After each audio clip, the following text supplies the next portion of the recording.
আমি নারী, আমি মহীয়সী। আমার সুরে সুর বেঁধেছে জ্যোৎস্না বিনা নিদ্রাবিহীন শশী। আমি নইলে মিথ্যে হতো সন্ধ্যা তারা ওঠা, মিথ্যে হতো কাননে ফুল ফোটা। রবীন্দ্র সৃষ্ট নবজাগরণের নারী চরিত্ররা কেবল মমতাময়ী নয়, তারা ব্যক্তিত্বের স্বাধীন চেতা, প্রগতিশীল। আজও সমাজে যখন নারীদের অবহেলা, বৈষম্য, পরাধীনতার মুখোমুখি হতে হয়, সেখানে রবীন্দ্রনাথের সৃষ্ট নারীরাই হয়ে ওঠে প্রেরণা, হয়ে ওঠে এক নতুন আলো।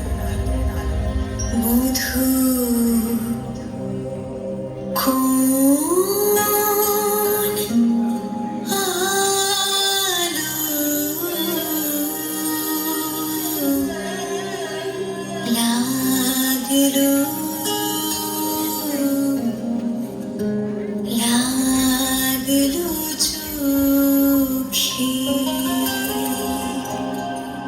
রবি ঠাকুরের বিনোদিনী বিধবা নারী হয়েও নিজের ইচ্ছেকে গুরুত্ব দিয়ে যৌবনের রং, রূপ, গন্ধ আস্বাদন করতে চেয়ে ভেঙেছিল সমাজের বিধিনিষেধ। আবার চতুরঙ্গের দামিনী যেন বিনোদিনীরই সম্প্রসারণ। পুরুষতন্ত্রকে বুড়ো আঙুল দেখিয়ে রবি ঠাকুরের কলমে সে বৈধব্য কাটিয়ে নতুন ভাবে শুরু করেছিল জীবন, নতুন জীবন সঙ্গীর সঙ্গে।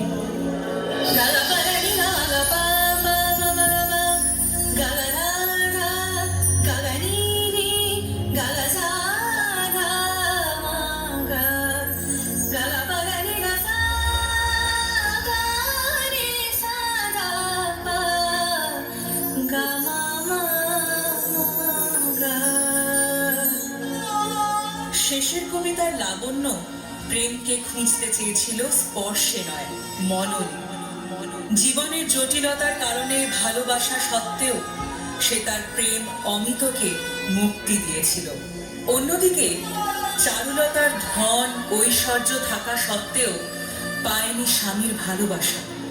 তাই অমলের সান্নিধ্যে এসে সে পেতে চেয়েছিল নিঃসঙ্গতা থেকে মুক্তি এবং তার লেখিকা সত্তার মাধ্যমে হতে চেয়েছিল স্বতন্ত্র।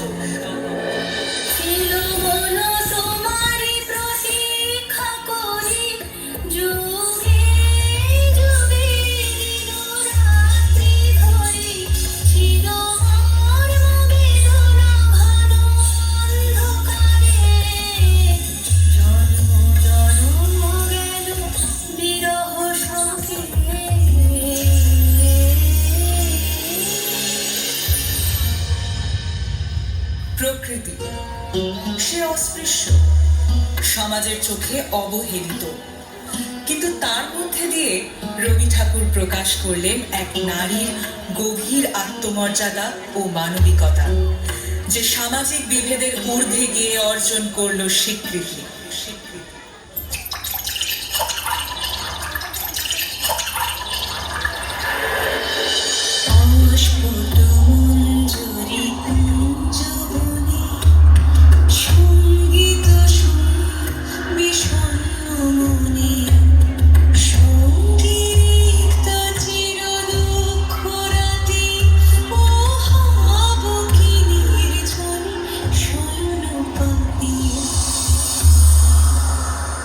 নারী কেবল রূপে আবদ্ধ নয়, বরং তার ব্যক্তিত্ব, সাহস ও শক্তির জন্য পরিচিত। পুরুষের মতো লালিত হলেও চিত্রাঙ্গদাকে তার নিজের নারী পরিচয় ও অধিকারের জন্য লড়াই করিয়েছেন রবি ঠাকুর, যা আজও করে চলেছে অনেক নারী। আমি চিত্রাঙ্গদা, আমি রাজেন্দ্র নন্দিনী, নহি দেবী নহি সামান্য নারী।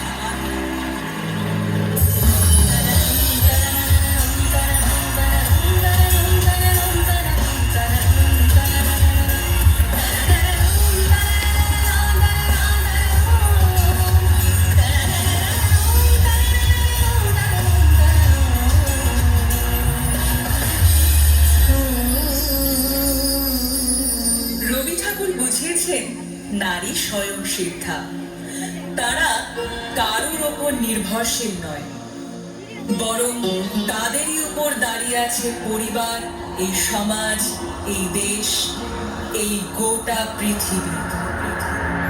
লাগলো